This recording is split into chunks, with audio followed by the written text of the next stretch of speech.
खराब दौर में लड़ाई लड़ रहे हैं और इनके साहस के लिए मैं इनको शुक्रिया करना चाहती हूँ कि आपकी जो लड़ाई है, आप अपने लिए नहीं लड़ रहे हैं, सिर्फ आप अपने बेटों के लिए, अपने पति के लिए नहीं लड़ रहे हैं। सिर्फ मेरे ख्याल से आप जो कर रहे हैं, आप कोशिश कर रहे हैं कि इस खराब दौर में जब हमारे देश में जो सत्ता में बैठे हैं वो हम सबसे, पूरे देश भर के आम नागरिकों से कहना चाहते हैं कि अपने बुद्धि की, अपने दिमाग की और दिल की दरवाजे खिड़की को बंद कर लो।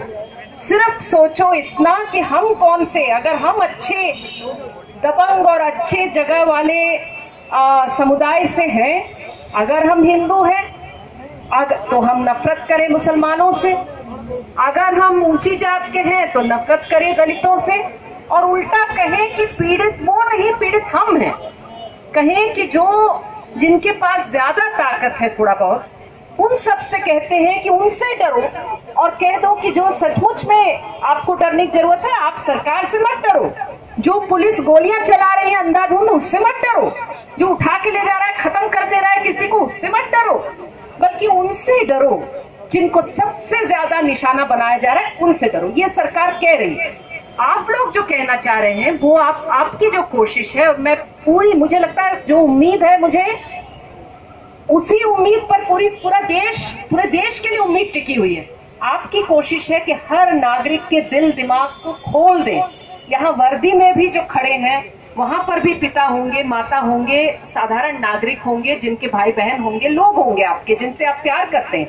उनसे भी मैं कहूंगी, आप भी सोचिए कि क्या किसी को इस तरह से, किसी का बच्चा जो है उससे एबीवीपी लड़ जाए कैंपस में, तो उसको निकाल दोगे, पढ़ाई से निकाल दोगे और उसका इंस्टीट्यूशनल मर्डर कर दोगे, जैसे रोहित के साथ हुआ। कोई दूसरा बच्चा चुपचाप अपने कमरे में पढ़ाई कर रहा है, चुपचाप है, ज्यादा लोगों से कोई उसका लेना देना नहीं, कोई राजनीति नहीं करता, उसको आप राजनीति के तहत उसके दरवाजे पे खटखटा करके, दरवाजे खोल करके, उसको कमरे से खींच करके उसके साथ पिटाई करेंगे, और अगले दिन जब वो गायब हो जाएगा तो तब से लेकर के 2 साल तक आप पूछताछ तक नहीं करेंगे। क्या इंक्वायरी? सीबीआई कह रही इन्वेस्टिगेशन बंद हो गया। मैं पूछना चाहती हूँ कि आपने खोला क्या इन्वेस्टिगेशन? क्या इन्वेस्टिगेशन खोला? जब आपने मारपीट करने वालों से कोई ढंग की पूछताछ नहीं की, उनके फोन रिकॉर्ड्स को चेक नहीं किया उस समय जिस समय हुआ, और उसके बाद भी कोई ढंग की जांच नहीं की, ये कैसे हो सकता है? आपने तो किया ही नहीं, कोई जांच किया नहीं, तो अब जांच बंद करने वाली बात कह करके आप चाहते हैं कि हमारी बोलती बंद करते। हम तो बोलती नहीं बंद करेंगे। मैं उन्होंने जो कहा, मैं एक ही बात अंत में कहना चाहती हूँ। मैं याद दिलाना चाहती हूँ एक छोटी सी कहानी, जिसके बारे में मैं चाहूंगी कि खास करके जो अगर यंग लोग हैं यहाँ, जानते होंगे नहीं जानते होंगे, पढ़ लीजिएगा, गूगल पे सर्च कर लीजिएगा। 1976 में, 1976 में मार्च में एक बहुत ही होनहार छात्र, कैलिकट के इंजीनियरिंग कॉलेज में पढ़ने वाला राजन, उस समय इमरजेंसी लगी हुई थी, और उस समय उसके कैंपस से उसको पुलिस उठा करके ले गई, और उसके बाद वो लड़का गायब। उसके जो पिताजी थे, उसके जो वालिद थे, HR वारियर प्रोफेसर थे, हिंदी के अध्यापक थे, वो दर दर भटके न्याय के लिए, अकेले भटके, दर दर भटके। कईयों ने उनका साथ दिया, सही बात है, लेकिन वो लड़ते रहे। कभी उन्होंने, और उनकी पत्नी का तो देहांत भी हो गया, उनको कभी पता नहीं चला बेटे का क्या हुआ, लेकिन इन्होंने कहा नहीं, मैं सच्चाई जान के रहूंगा।